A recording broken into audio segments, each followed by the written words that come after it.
What do you choose for sleep? Yeah, my favorite sleep cocktail based on really good, solid, peer-reviewed science is magnesium threonate. It's Threonate, threonate, and something called apigenin, Apigenin, which is basically a derivative of chamomile. Those two things work really well they essentially shut down the forebrain thinking, anticipating part of your brain, allow you to drift off into sleep really well. Oh, I need that all day then. If you could shut that down. Yeah. Well, and then theanine is also the third thing in the cocktail. Isn't theanine, that is also a nootropic? So theanine also turns on what's called the GABA system. It's like an inhibitory neurotransmitter, and it helps suppress anxiety and kind of turn off thinking. It helps you make the transition into sleep. Yeah, so it's magnesium threonate. I'm going to write all this stuff down because I think I do need this. Yeah, and sleep is obvious. I sleep pretty good, but it's always... these are a game changer. I'll be amazed if it doesn't help. So it's magnesium threonate, Threonate. And that's important because there are a lot of Threonate. Threonate. He's got it right there. There it is. Young Jamie on the ball, as always. And basically, people will probably want to know about source. In this case, you just go for price, right? I mean, if you have a favorite brand, go for that, but go for price, So magnesium threonate can cross the blood-brain barrier because when you take magnesium, it goes into your gut. It doesn't necessarily get into your brain. You've got a barrier around your brain that prevents certain things from getting in because this tissue doesn't regenerate. Right. So the threonate form gets brought across the blood-brain barrier by a transporter. Other forms like magnesium malate, magnesium citrate, those are good for other things. Magnesium malate's great for muscle soreness. Magnesium citrate's a great laxative.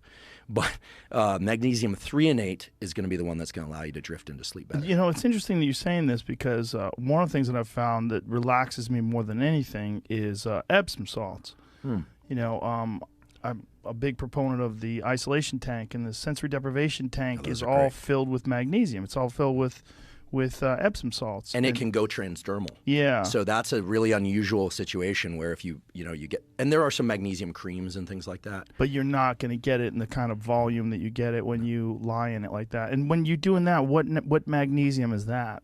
So that's usually a magnesium biglycinate, which is another one of these forms of magnesium that can get transported into the brain really easily. And most people actually are magnesium deficient. I think that most people would do well by increasing their magnesium intake. I supplement, but I think I supplement with citrate. Yeah, so citrate has its value. Malate, again, is good for muscle soreness. But threonate, what you want to take is about 300 to 400 milligrams.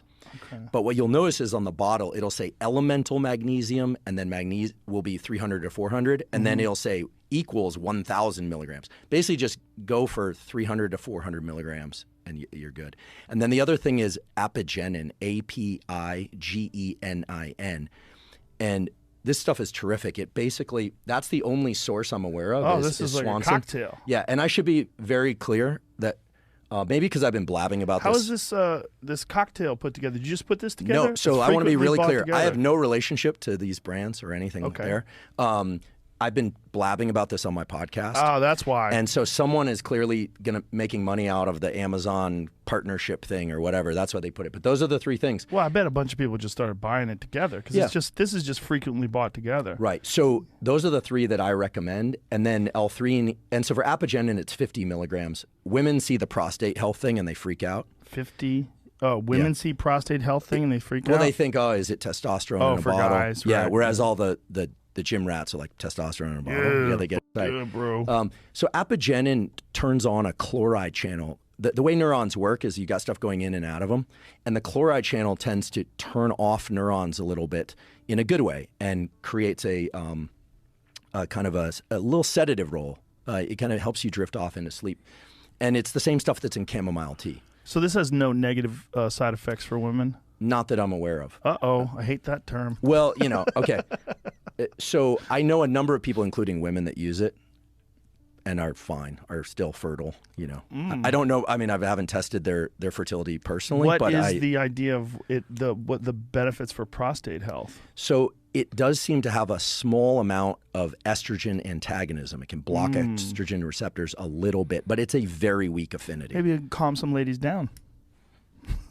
We I could said talk, that. We could not Mr. Huberman. thank you. Well, Just a joke. Years ladies. ago, Stop screaming.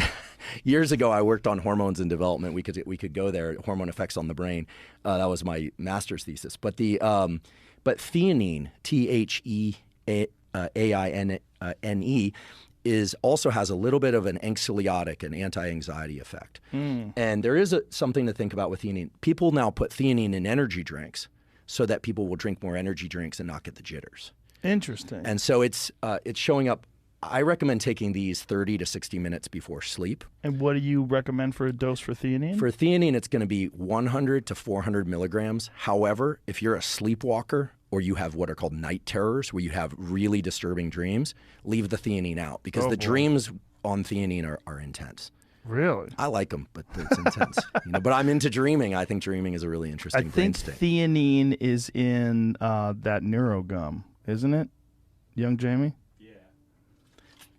I think it's in there. Yes. They're putting it in everything now. The one thing about magnesium threonate I should mention is that there are some data, not a ton, that it's also neuroprotective. So there's at least one study, peer-reviewed, independent, not a company paying for the study, but done by a laboratory with no bias, that shows that magnesium threonate can offset some forms of age-related cognitive decline. So that's another reason to. So the cocktail of the three of them, the reason for putting the three of them together? There seems to be some sort of synergistic effect because some people, of course, will take something for a long period of time and then it'll stop working.